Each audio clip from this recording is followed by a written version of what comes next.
What is happening and what is up? Hold out your glass, because we're about to fill it up. All things continually lead back to serpents, dragons, fairies, Nephilim, and fallen angels. In the distance looms a mystical mountain. As Mike Heiser used to say, if it's in the Bible and it's weird, it's probably important. At its peak, a great fire burns, concealing the Prometheus lens. This development of this knowledge that's being talked about within the mystery schools. An ancient artifact said to reveal the hidden truth within a deliberately darkened world. There's a hidden history that's been deliberately obfuscated from the peoples of the world. Join us as we travel and explore the vast unknown. It's a hero's journey with dragons to slay, damsels to save, and innumerable treasures to hoard. Torches high. The Smithsonian, they caught wind of a giant skeleton. They would send their agents out to get it. But it takes courage to move forward, to move out of the shadows, out of the unreality that we think of as reality. We are all on the hero's journey. Mankind has been in contact with and influenced by extraterrestrials. Leave the Sitchin mound of bull feathers out of it. You know, look at it from a different perspective.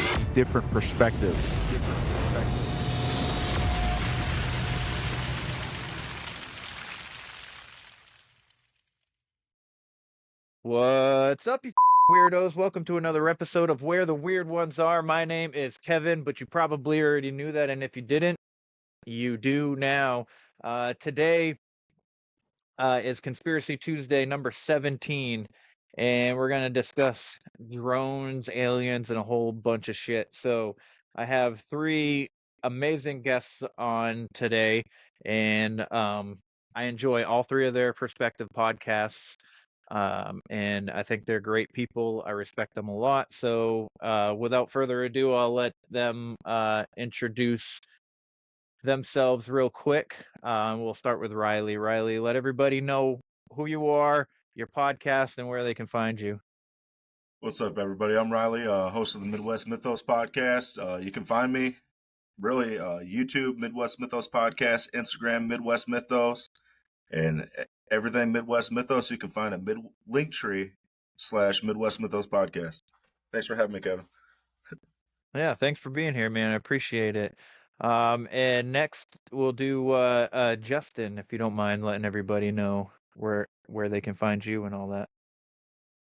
Yeah, man, thanks for having me. It's Justin Doc Brown from Prometheus Lens podcast. Anywhere you can consume fine content, YouTube, Spotify, Apple, Podbean, anywhere, just search up Prometheus Lens podcast and you can find us there at all those fine establishments. Nice. It's a good podcast too. I started listening, so I had Justin on a couple like a month or two ago, and started listening to his podcast, and it's amazing. He does amazing work. His reels are great too, so definitely take a second to check that out. And last but not least, my best friend, my brother, Drewski from Crypid Warfare. Bro, if you don't mind taking the time to let everybody know where they can find you and all that. What up, guys and gals and pals? Kevin, I missed you, man. I'm glad I'm glad we're able to connect, brother, and get this going. So I appreciate you, man. And the other guys, good to see you guys. All right, if you guys want to, listen to my podcast, it's over on Apple, Spotify, Podbean, YouTube, wherever you guys get your podcasts. If you guys need to get a hold of me, look me up on Instagram, Facebook, Twitter, TikTok, and you guys want to write me an email, cryptidwarfare@gmail.com. If you guys need a prayer request or anything like that, or encounters, you want to chat, hit me up. That's all I got. Dope. All right, so real quick before we get started, I just because I don't do intros on my Conspiracy Tuesdays, I figured I'd just throw a shout out to the sponsor. It is Bigfoot's Breath garlic dust. It's really good. I put it on everything, and it's amazing. It's better than you'll ever find anything at the store for garlic powder. So I highly recommend it. Flavors of the Forest, and you can find it at flavorsforest.com. It's amazing. Matt, Does it taste better than what it smells like it may smell? Because Bigfoot's breath, I just imagine it wouldn't smell too good. Depends on what he's eating, I guess. Right. It smells like if he ate a bunch of cloves of garlic, I guess.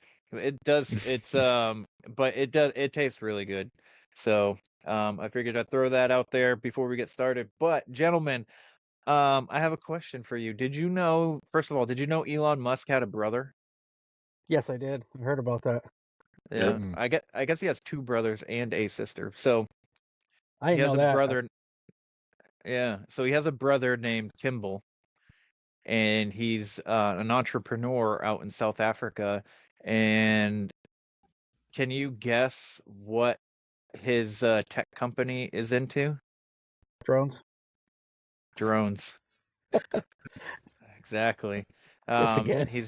It is. It 100% is. And Elon Musk tweeted back in June that future wars were going to be fought by drones. And then all of a sudden, right after the election, um, we start seeing these drones all over New Jersey. And they actually started coming up north here. They're in Maine now, up in my neck of the woods.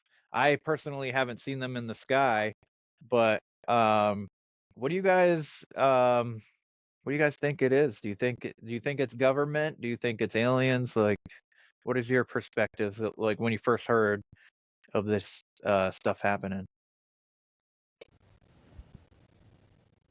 Somebody want to go? Okay, real quick, I'll go.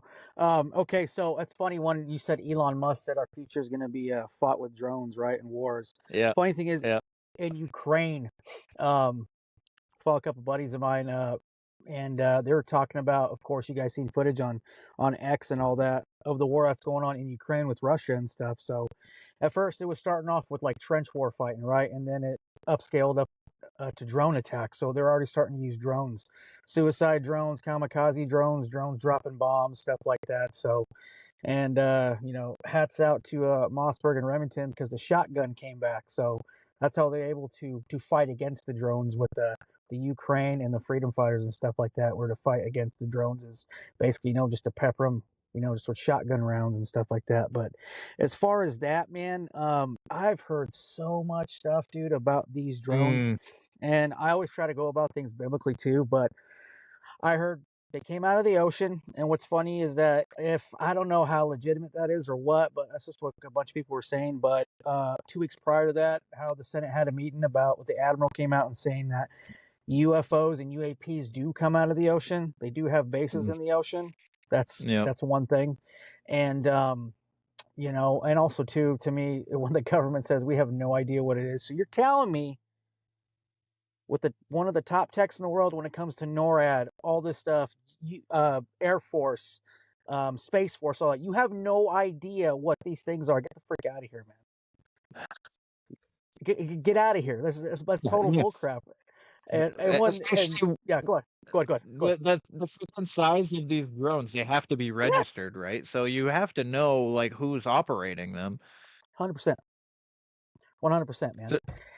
Yeah, go ahead. So it's really interesting to me that they keep saying that they don't know what it's about. And then I think Biden said something about how they do know who they are because we have to know who they are or something like that.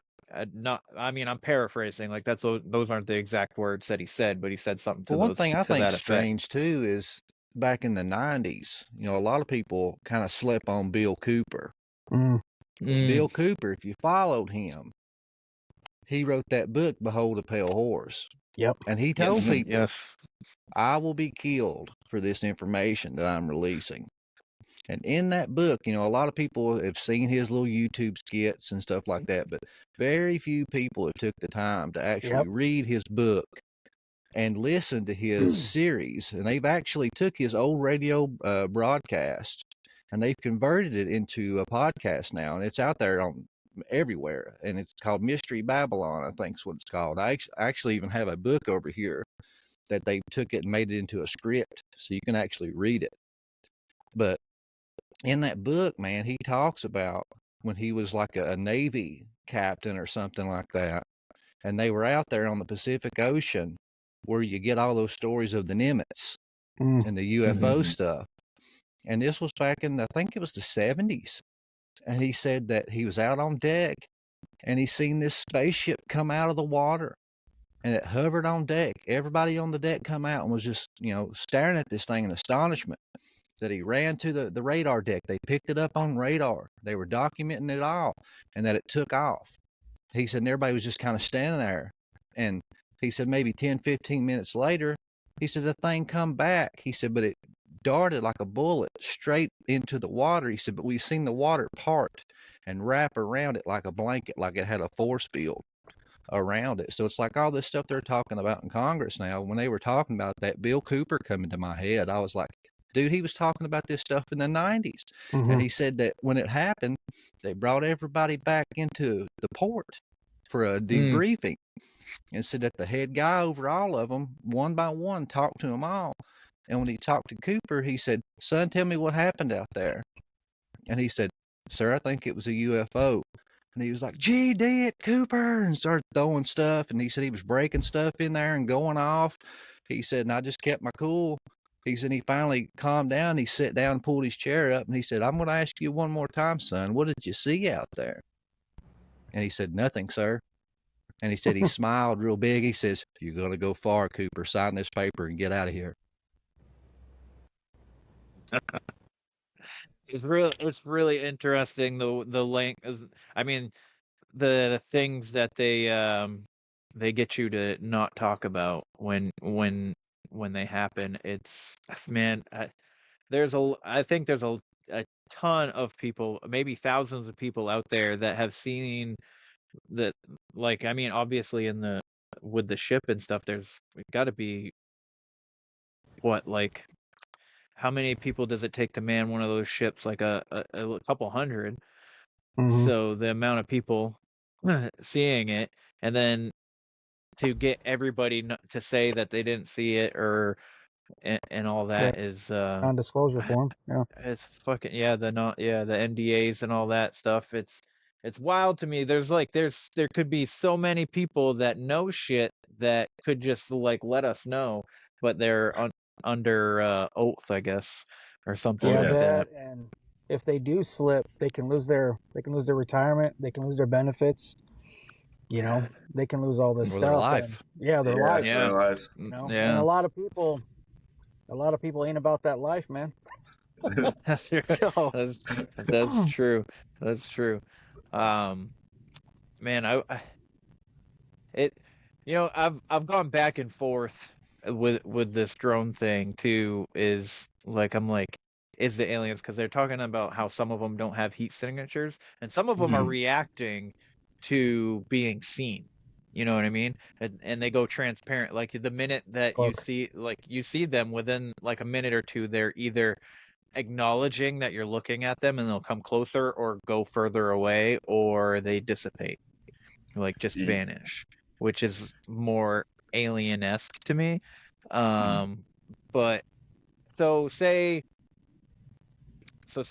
and then on to that point too, of these things coming out of the water, we have the account from Admiral Byrd from Operation High Jump. So on the alien side of things, would they ever tell us? I mean, I know we've had the congressional meetings where they're telling us that aliens exist, but do you think that if these drones were alien operated, do you think that they would tell us that they are? Quite possibly. But it would be a very soft disclosure thing. I don't think they would come out right away and say it's aliens, because even if it is aliens operating these things, due to the size of them, I mean, something they could have like a little gray or something up inside of them. But if they are operating them, I do think it is very similar to like a drone. Like they got a remote control somewhere, or they're doing it like telepathically or something like that, because we don't know what kind of technology they have. One of the things I was gonna mention it earlier too is, even if it is governmental, even if this is the government, that's not saying that it can't be spiritual or extraterrestrial by any means, because we know through like the Eisenhower deal that they do work to get. They do work together at some point, and not to get a little side track, but it was just this thought I had when I was talking about it with this week. Is I don't know if any of you guys play video games at all. Call of Duty back Master in the day. Chief. Oh yeah, Master Chief. There you go, Master Chief. Yeah. But yeah, they look like the Echo 419s. But then also the whole plot line of Call of Duty Black Ops 2 takes place in the year of 2025, and the whole climax deal at the end of the game is somebody hacks a drone system, the U.S. government's drone system, and the world gets bombarded by a drone attack. So there's drones flying everywhere, and if I remember from my memory, some of these drones look like some of the ones that were in that game. You know, just military tech, just flying around. Normally they're just hovering around doing nothing, but as soon as somebody flips a switch, it's destroying the whole country. So yeah, the thing too about that aspect is that Kimball Musk's drone company is for video games. It's for gaming. So, like that, kind of like you know, I also have like this flip flop thinking on Elon Musk. Some days I'm like, Elon's a great dude. He's, you know, for advancement of humankind. And then there's other times where I'm like, Elon fucking wants to put a fucking computer chip in our fucking brains and control us or something. And he's making these robots, and I'm just like, it very much looks like fucking it's starting to feel like iRobots or the Terminator to me. And I don't know if I like it. I'm not sure if I With like Elon, where things are going. With me, I think of him, and it's kind of like, you know, when you think about Greek myths, and they have all these stories that have underlining meaning that relay a good moral message or whatever. And it's like you have Prometheus, and his brother gets overlooked a lot. That's Epimetheus. And their names in the Greek, you know, Prometheus means forethought, to be thinking ahead. And his brother Epimetheus means afterthought, means he just acts and doesn't think of the future. And it's kind of like, with me, Elon is the guy that is gifted with great intelligence and great gifts, but he has the mind of Epimetheus. You know what I mean? It's like like far as consequences and thinking ahead, he does. He like, if he has a thought in his head, boom, he hits Twitter, man, just and posts his thoughts. If he has an idea for a great invention, he just makes it and doesn't think about the bad consequences and stuff like that. It's dangerous. Yeah. It is, and he's talking about buying. Was it frickin' NBC News or no? It was MSNBC. That meme, that girl bending over. Yeah. I was like, oh my god, can you imagine if he freaking buys a news freaking organization and then start? I mean, I feel like It made Rachel Maddow cry. Yeah, she cried. He's a very emotional person to begin with about a lot of things. But it's sometimes I think he might be an alien if aliens actually exist. You know what I mean? Like, I don't think if aliens do exist, I think they are already here. I think they were here before us, and you know, that goes into the thought of the Anunnaki and stuff. I don't think they created us by any means, but you know, because there's a real weird thing about they fear the name of Jesus. Like 100%. when there's so many freaking stories out there with the paranormal aspect, and then like you see these things. I mean, Karen Wilkinson talks about it a lot with her encounters and stuff. She's like, in the name of Jesus, I rebuke you, and they leave just like they like a demon would, or like a ghost would of or a negative entity of any kind. They leave. They have a fear of what seems to of God, and it seems to me like they are on the same playing level as us. So Yeah. what And are not they? only that too. Not only that too. If you look at if you dive in the whole alien abductions, right? You dive into MUFON, you dive into the CE4 project, which is a guy who worked for MUFON. Then he left because they basically told him he was basically like an investigator for MUFON. He was collecting intelligence, and he was gathering up information. And he was a Christian, mind you. And he was talking to people who were getting abducted. He was teaching them like, "Hey, try this out," which is basically speaking in the name of Jesus Christ, right? And he was gathering intel, and these people started doing that, but they started giving their lives over to Christ as well. And these entities, the whole freaking abduction stopped, the visitation stopped, and so he's collecting all that intel and he presented it to MUFON. And they told him, "Hey, basically, this is bad for business. We're not gonna do this." And he's like, "Well, I quit."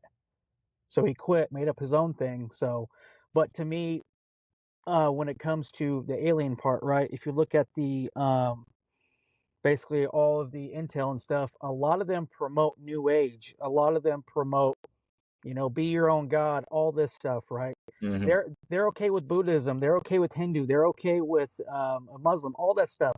As soon as you mention Jesus Christ, Christianity, whatever, it's like, ugh, they're totally trying to combat that. And to me, they're totally working for the other side. They're fallen angels, in my opinion, disguised as whatever.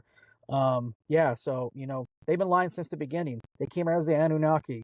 Then later on, they came here as like Greek gods, Babylon, all this stuff. Now they're aliens, right?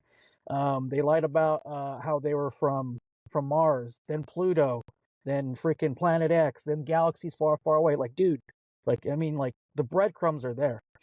Yeah, that's just my opinion. To me, they're straight up fallen angels, hands down, and a type anyway, I should say. And Yeah. yeah.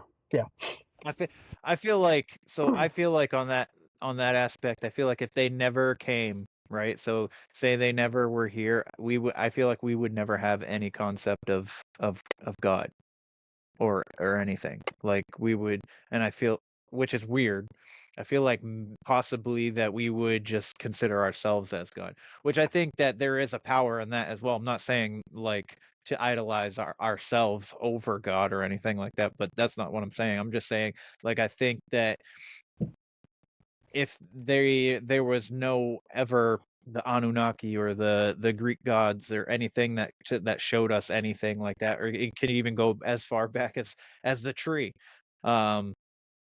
with Adam and Eve. Like, if that was never a thing, I feel like we would have more of a power within ourselves. If that I don't know if I'm making any sense, but I feel I hear like, what you're saying. I Well, hear what without you're saying. that first rebellion, we'd be in communion with God 100%. 24/7. Without that, We would be yeah. perfect light beings in communion with God, and we'd be in an Eden-style atmosphere. I mean, it's because of those entities that we're in this shithole that we're in now. 100%.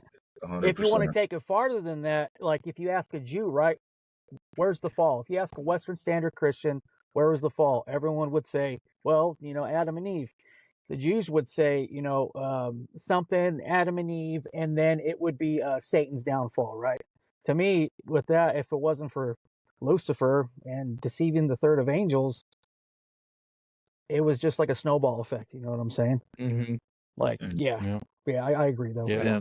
You have the three rebellions if you asked any ancient Israelite. Yeah. And what all common themes with all three of those is the B'nai Ha Elohim, the sons of God. And without failure, every single time that phrase is used, it's talking about divine beings. So divine beings, God, Satan, angels, whatever. A textbook definition, if you want to get technical about it, is not of this world.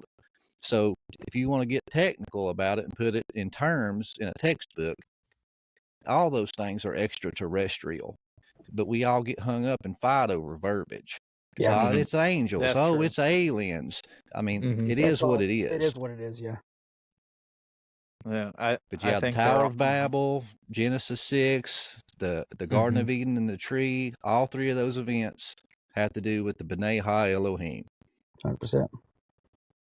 Yeah, that's it. I think they're all the same thing. I think demons, aliens, all that. I think they're all the same thing. They just slap a different bumper sticker on it. Yeah, that where we all perceive them differently, which is another interesting thing. But it it goes into things that I think that we used to be able to do, and I think that without like you said, without all this stuff, we'd be basking in fucking, true enlightenment and all that stuff. And I think he was on Joe Rogan, Theo Vaughn a couple of years ago, maybe 2 years ago now. He was on there, and it seems like a joke, but I don't think it was a joke. And he's like, do you think that the wind is trying to tell us something that we don't know how to hear anymore? Are you familiar with the Nikola Tesla story by any chance? Yeah. Why he was able to get all these ideas and make all the crazy inventions and change the world the way that he did? Yeah, just but like go ahead and tell it. Braun. I think that's what's happening with Elon, honestly, and all this stuff. There's a voice that is coming to him in his head when he's sleeping. I forgot exactly what the enemy was. Yeah. Yes. How about his mom? Isn't his mother a witch? Elon Musk or Tesla? Yes. No, Elon Musk. Look that up real quick, because I thought I read that somewhere. I'm gonna grab that real quick. Well, right. I'll check that out. But it deals with demons. Yep. Exactly. Well, look. Let's go back to the fall. When after the fall in Eden, what were all the fallen angels doing to all the people? They were teaching us how to rebel even farther from God. If you look at the case of like Azazel, he taught us how to do 7 sacred sciences. Yep. So like makeup, war, weapons, everything. Why would they only do it once? From the perspective of the enemy, why would you only do it once? Why not constantly keep on doing it? If that's your goal, is to bring as many people with you to hell when the time comes, would you not be at every waking moment trying to convince people to do something to bring them down with you? Give them technology, temptations. Going back to the Neuralink thing, why wouldn't anybody want to increase their brain power? Why wouldn't anybody want to be able to think like a supercomputer at the exact moment, control things with their minds? Change your DNA structure from what it's created to be, with just God's makeup, Yes. Exactly. Yep. So, and in my eyes, it's the same game, just changing I don't even want to say changing the difficulty, but it's just playing with the people that you got, different environments. It's something that we got to be aware of, or else we are going to have like probably another Sodom and Gomorrah situation. Yeah, and I see entropy coming into play, because back in the day, it was more of a spiritual connection, because everybody talks about lost civilizations, and they were an advanced technology civilization. Well, when we hear that, we think of drones, we think of AI. It's a different type of advanced technology. It was about ley lines, it was about harmonics and frequency, and they done similar things, but they sourced it a different way. They were more in communion with these spirits and these entities, and more occult type practices. So they were advanced, but it's in a different way. And now we've gotten away from that. We've lost that connection and that unity and that connection with spirituality and those type of things. And now we're more nuts and bolts. We're all about physicality and technology, what we can see, feel, taste, and touch. So they changed their game plan. They presented themselves in a way that's more palpable to us and that we will accept and want. So you look at 1947, Roswell. They presented themselves in a physical nuts and bolts form that we would accept and be attracted to. And just like the book of Enoch, they traded knowledge, what we wanted, and they got something they wanted in return. I think that's exactly what happened in 1947. 100%. They gave us technology, something we wanted, nuts and bolts, and in return, we gave them something. And that's why it's so confusing now when you look up in the sky, because it's a mass smorgasbord. You have spiritual entities up there. You have fallen angels conveying around. You got tech. You have tech from governments that these fallen entities have traded them. It's just a smorgasbord of stuff up there, and it's hard to tell what's what. I mean, and I've even seen videos that it looks like just like Ezekiel, wheels within wheels. I've seen some videos with people with Sony cameras. It looks like glowing orbs with like electricity lights around it. And I even seen one video today. A woman was talking to it, and the electricity lights were stimulating and responding to her when she was talking to it. And she was asking it, "Do you know Jesus?" That thing lit up like a Christmas tree, bro. Wow. Wow. Wow. That's interesting. You bring that up, and while we're having drones over here, there's orbs in the UK right now as well. So that's pretty interesting. I would say more of the aspect of orbs, because orbs remind me of what the Chris Bledsoe went out in Wilmington, North Carolina. His encounters and stuff, and then he got entrenched in with like the CIA and all this stuff. And I definitely am of the mindset that the government has technology 50 years ahead of what we have now, because of like the trading with these other entities and the more knowledgeable entities. Like the 1947, that's when it really all kicked off. Our technology advanced so much faster after that that event. And I want to make a timeline for 1947, because there's a lot of conspiracies and stuff that I've looked into. Some of them not really governmental, but most of them are. And there's always some kind of tie to that year, 1947. I mean, fucking, there's a curse up here in Maine on a river where 3 white people die every year on this river, and the only year that nobody died was 1947. So like, that's not a government thing, but it's a weird coincidence for that. If you want to dive into 1947, I know the perfect guy for you, Alex Constantine. I had him on my podcast, dude. He talked about 1940. He knew everything about 1947, all the conspiracies, stuff with the Bible, all that stuff. I'm gonna send you his information, bro. You gotta have him on. He'd be a good guy for you to have on. Anyways, yeah. All right. Thanks. I appreciate it.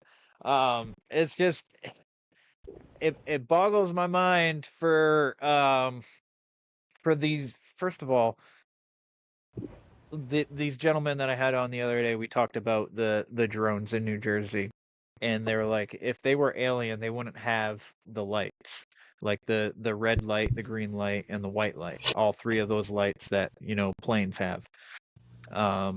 So to them, it reads as human, the human aspect to it and stuff like that. Well, but then like they're telling me this, and I'm like, well, Project Bluebeam, is supposed to be like it's supposed to give us the what's the freaking word I'm looking for? Like we think that it's alien, but it's not, or whatever. So like, what if the majority of the drones are ours, but then some of them aren't? You know what I'm saying? Like, does that make sense? Well, with you, I'm not 100% sure on this. I'm pretty sure this is the date, but do you know what the major piece of technology was to come out of Roswell by any chance? I do not, actually. It was lasers. Now, oh yes, we can fact check this, but if I remember correctly, when they were going through it, because of like some of the cloth that they recovered from inside the craft, they saw this light just shooting through, so they reversed technology. And like 2 years after 1940, so like 1949 or 48, one of the two, is when lasers started to be happening. And well, if we're gonna go into this whole hologram stuff, where how do they make these holograms at all? Yeah, they're projecting these lasers. Yes. So was this? Well, because all lasers are is messing with light, and but also that too, makes Go ahead. That makes me think of like the green lasers in Maui before the fucking That's fires exactly what I was going to happened. go to. Yes. You know, Yeah. and you know, you have the balloon that supposedly came from China, and then the green lasers that are coming from China that they're like, oh, we were just looking at geography with those. Like, why are you in a different country looking at geography without saying anything to anybody?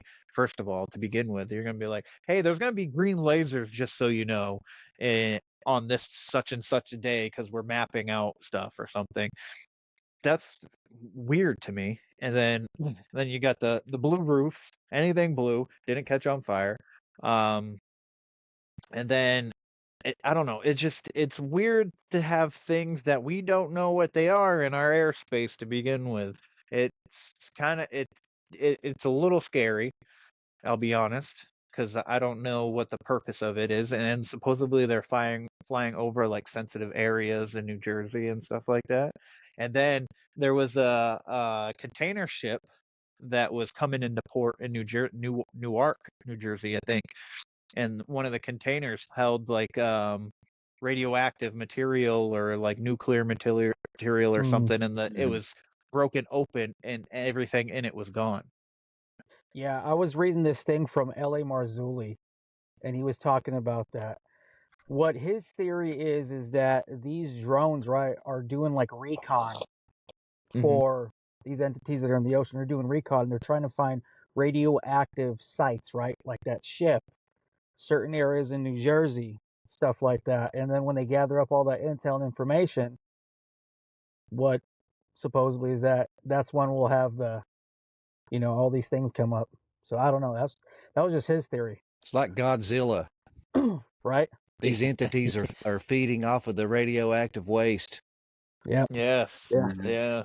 Which, have you guys ever actually looked and took like a deep dive into Bluebeam, actually, and looked at the documents, like the 17-page documents? I have not looked at the documents. I haven't either. And after you brought that up, I'm that guy that I have to look into these things. I have to, if I'm going to talk about something, I want to look into it. Hey, you know what I mean? I gotcha. When you get it, put that wherever you find it at. Put it in the group chat. I want to look at it too, man. Yeah, same here. Well, I found this guy, and he's a small time dude. His channel, he's only got like 54 followers, but he did a video, and he said I deep dive searched everywhere. He said I cannot find it anywhere. He said every article that I found that had a direct link to the PDF documents, he said, were wiped. Gone. Yeah. He said, but I found, he said, a very old, he said, podcast. He said, from back in the day, he said, where they were reading from it. He said, so what I done, he said, is I took AI and made them read it like they're having a conversation. And he summarized it in that video. So I actually got some pretty good information on it. The guy, of course, this was AI talking, so if they might have mispronounced the name, so I'm going off of how they pronounced it. But it was a Canadian journalist named Serge Monos in the 90s that was looking into government conspiracy. So this was even pre-internet days. And he's the one that released this Project Bluebeam. And this document was only 17 pages. So it's crazy that this was, early 90s, pre-internet days, that this thing blew out and blew up the way that it did. And it was originally written in French. So it had to be translated to even get out to English readers. Yeah. And it was broken down into 4 stages, and they summarized it basically. Stage 1, and the way they talked about this is, basically, this is dead on arrival, this whole thing. People keep talking about Project Bluebeam, but it's dead on arrival because each one has to come out consecutively. And the first one has not even happened yet. So everybody wants to talk about how they're seeing holographs in the sky and all this other stuff. Well, the first one's not even happened yet. So it's kind of like they're going out of sequence. But it says stage 1, it says, shake the people's faith. NASA will do this by orchestrating earthquakes and uncover archaeological evidence that contradicts traditional faith beliefs. And they intended to plant fake artifacts to shake people's faith. Stage 2, holographic Messiah, that we will see giant religious figures in the sky throughout the globe, and that they will merge into a universal Messiah figure. And then stage 3, the voice inside. They would use radio waves to communicate with people telepathically, making people think their gods are speaking to them. And then stage 4, the alien invasion, to create global panic, to create nuclear war. Unite and defeat the alien threat, global disarmament, and one world government, a new world order. And shortly after releasing this, he died of a heart attack, and a lot of conspiracy theorists believe that he was murdered for releasing this. Yeah. That seems to be the theme. When somebody knows too much, they get got, you know. Yeah, true that, man. Oh yeah. But I thought it was wild, though, because I hear everybody talk about it, but I never actually looked into it and seen what the stages were supposed to be and all that. Yeah, I remember having David on there on my podcast, and he talked about that. That was like 2 years ago, though. But yeah, he talked about that military guy that he picked up on his, because he's an Uber driver, as one of the jobs he does, and he picked up the military guy, and he was talking to him, and then like the military guy just brought up Blue Beam, and was like, "By the way, it's real," and then left. Yeah, that's like trick or treat. I'm out. But I also have like a different take on that too. Like he could have been just like, "I'm gonna fuck with this guy," you know, and like Exactly. Blue Beam's real. Bye. Slammed the door and ran off into the dark. He's like, I just made that guy's day. Yeah. I'm pretty sure when you know, you're not allowed to. You're not supposed to talk. You're not supposed to talk about this stuff. If we start getting earthquakes in the Middle East or in the Appalachians, I think that's when we should start being concerned. Because are you familiar with Göbekli Tepe at all up in Turkey? I've heard of it. Yeah, they put they were doing excavation there, and they had to put a complete stop to it and say, "All right, we cannot do any more excavations here for 150 years." They had to replant all the trees and everything. So I think one of the thoughts that some theorists have is they found stuff because of in the general area, some people believe just from the scriptures, like that's where some of the seals are, and that's where Satan's locked, is underneath Turkey.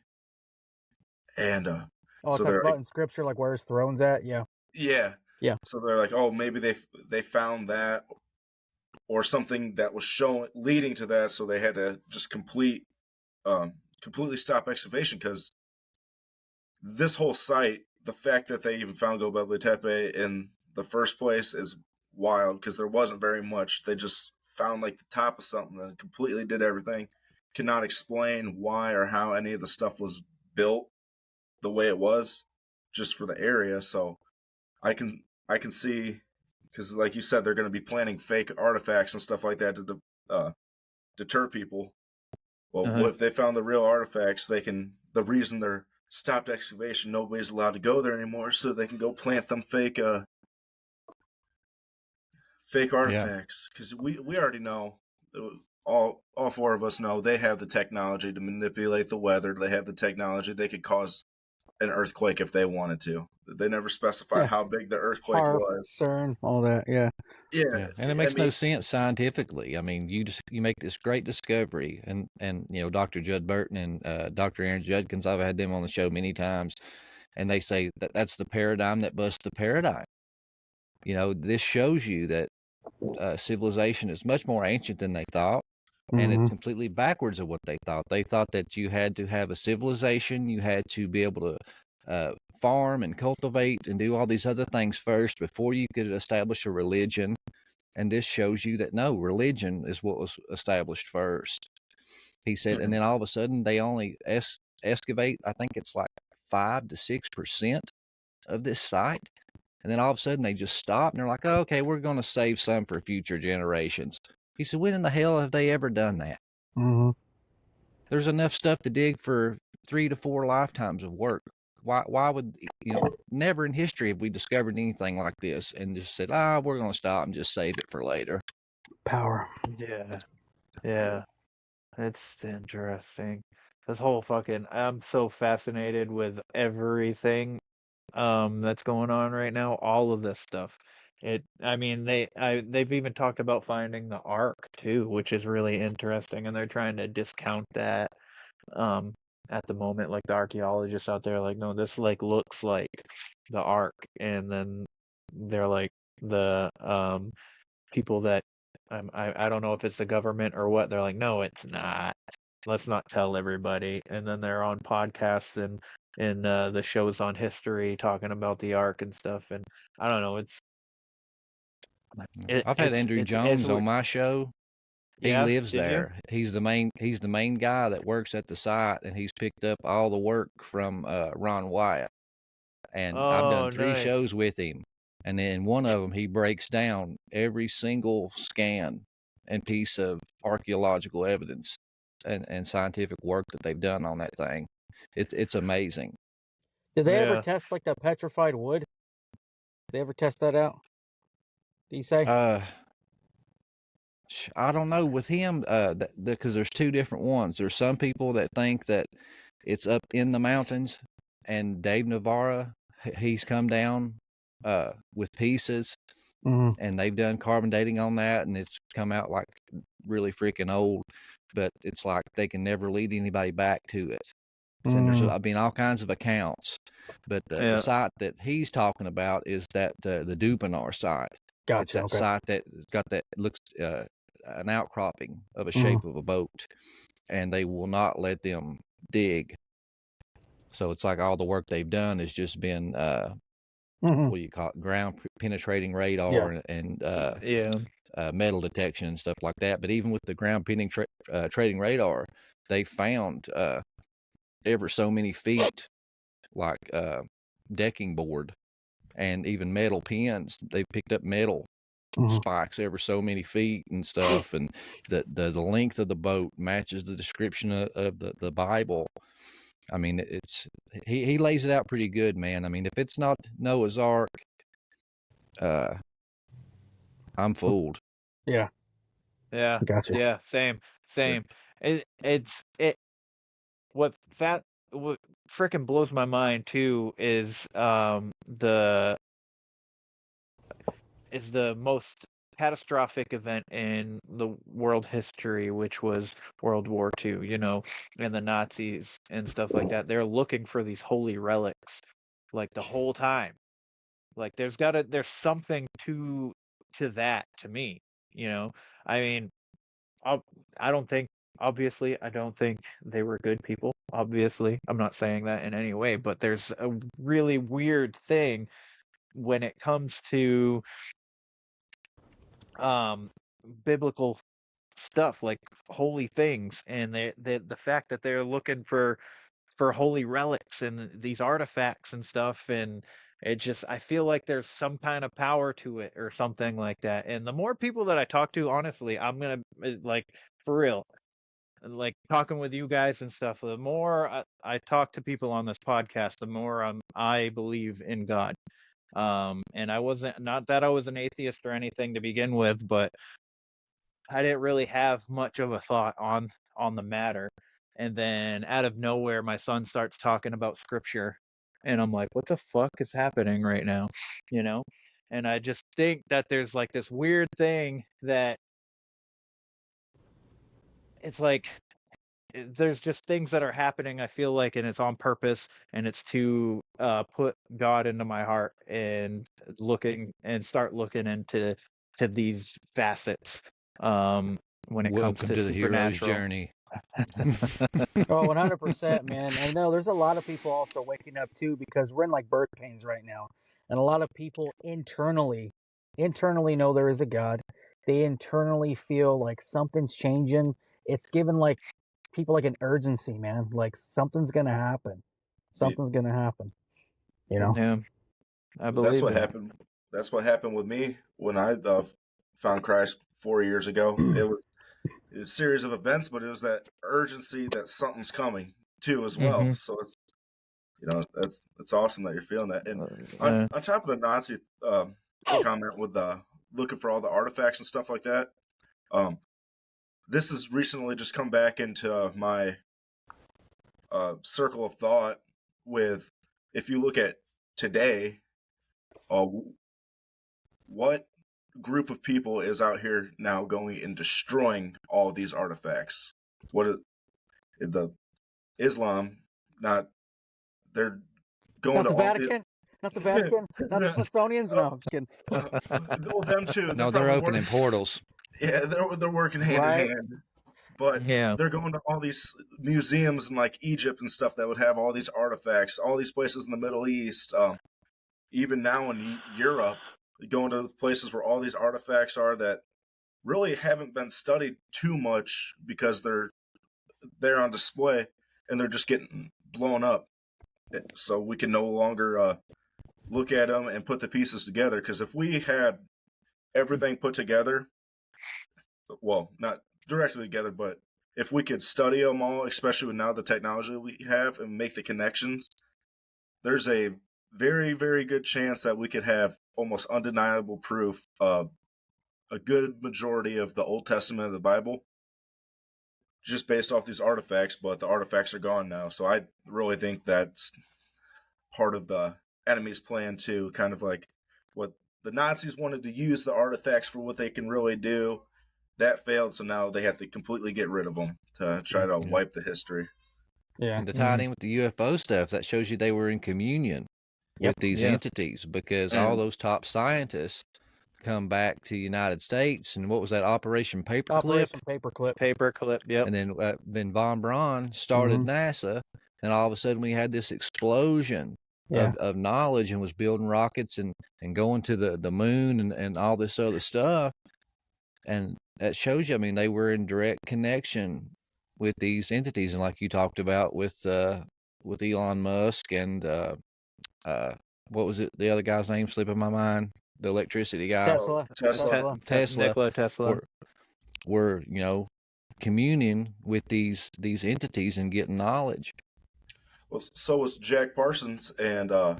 Ron Hubbard. L. Ron Hubbard, they're getting and one of them died in the explosion. It didn't close that portal, but I 100% agree with you. I'm gonna close with this, and I got to get off. But but going back to what you guys are saying, 100%, man. But to me, in generalities, when it comes down to it, they're all trying to disprove Christ, all trying to disprove God, all trying to shake the thought process of the people on what God's trying to tell them. Like, it reminds me of the verse when seeing these drones. It reminds me of the verse on, and going back to what you said, man, Justin, that men's faith are going to fail them because of the things that are coming on the earth. Okay. It talks about that in Revelation and stuff like that. And and everything that's just coming out when it comes to the drones, the wars and everything, and the new technology. And when it comes to these aliens, fallen angels, mind you, here's my thought process on the original question you talked about, Kevin. What do I think these drones are and where they're from? To me, it leads back to Genesis 6, right? The fallen angels, right? When the flood happened, and that's funny, we talked about Noah. When the flood happened, God killed everything that were land created and air created, right?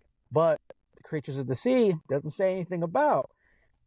If these entities came out of the sky, to me, they were already in the ocean as well. So when the flood happened, and it talks about in the days of Noah, there were Nephilim in those days and the days after that, right? They could have slipped through portals. They could have came out of the ocean because they could have had bases in the ocean. Who knows, right? And then when these things, these drones, man-made, new technology, fallen angel tech, like, to me, I think it's just a big cahoot, everything wrapped up into the end of days, man. Like, these things, the days coming up, 2025 is going to be a test of faith, in my opinion. So, read your scripture, you definitely know your scripture, have a relationship with Christ, because there's going to be a lot of distractions, a lot of things detouring your thought process off of Jesus, things coming on the earth that are going to give you fear, things of the government, they're going to give you fear. So my number one take is, for everyone, just try to get closer to Jesus this year, because it's going to be a wild ride. So hey, I agree. I'm trying to find it and I can't find it. What's that verse that talks about demons or spiritual things being created and coming from the depths? You guys know what I'm talking about? It come to my mind when you were talking about that and these things coming from the water. Let me look, man. Let me look this up. Ask ChatGPT. No. Is it one of Daniel's dreams, or? It says something about demons or spirits or something like that are created from the depths. But also reminds me too, though, of when Jesus casted out the demons of that guy, right? In the cemetery. Went to the pigs. And they said, Lord, let us go to the pigs. That way we can go into the ocean. And they dove straight in the ocean after the pigs. They got into the pigs. Mm-hmm. Everything's kind of a big coincidence, but yeah. That's all I got. I can't find it, but yeah. All right. Drew, if you don't mind just letting everybody know your podcast and where they can find it and find you real quick. Yeah, guys. My name is Drewski. I run Cryptid Warfare podcasting. Oh, Cryptid Warfare and Conspiracies podcast. You guys can find me on Instagram, Facebook, and guys need to get a hold of me. Write me an email, cryptidwarfare@gmail.com. So, love you guys. God bless. All right. Love you. Happy to have you. Thank you for taking the time to do this.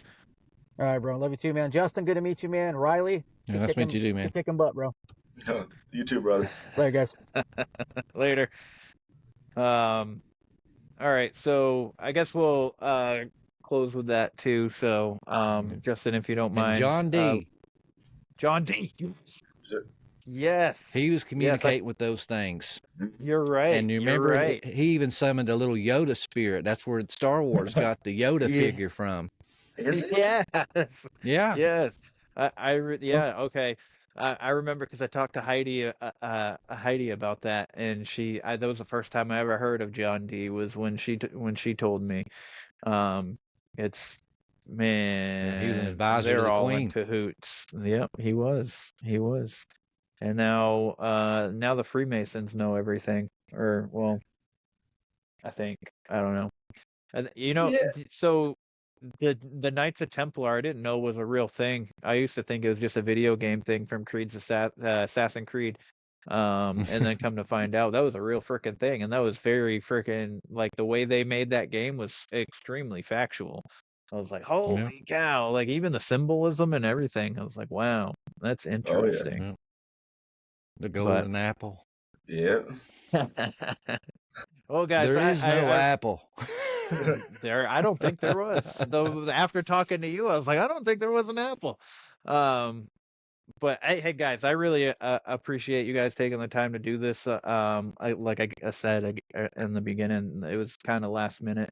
But Justin, if you don't mind letting everybody know where they can find you and your podcast one more time. Oh yeah, come join us on the hero's journey, guys. I release every Monday at 8 p.m. Eastern Standard Time.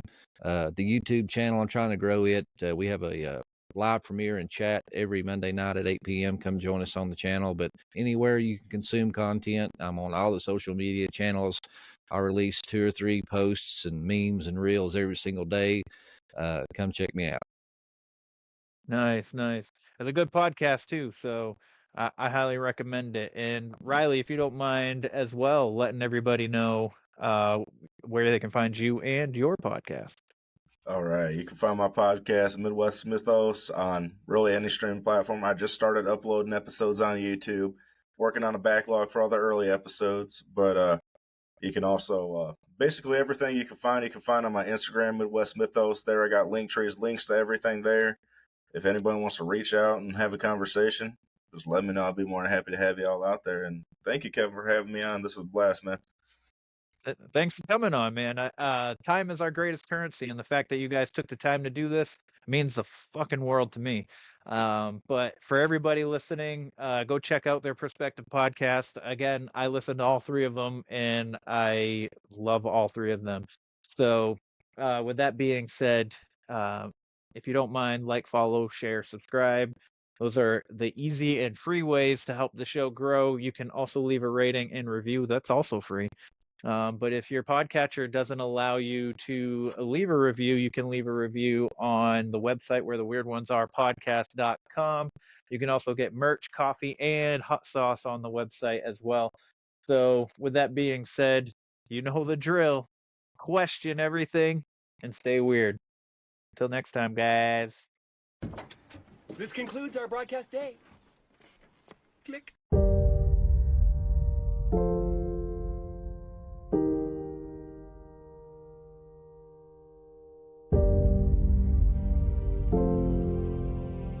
Because in the end, none of us have very long on this earth.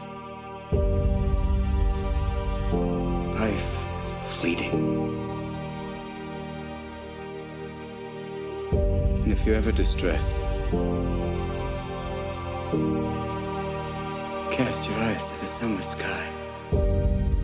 When the stars are strung across the velvety night, and when a shooting star streaks through the blackness, turning night into day,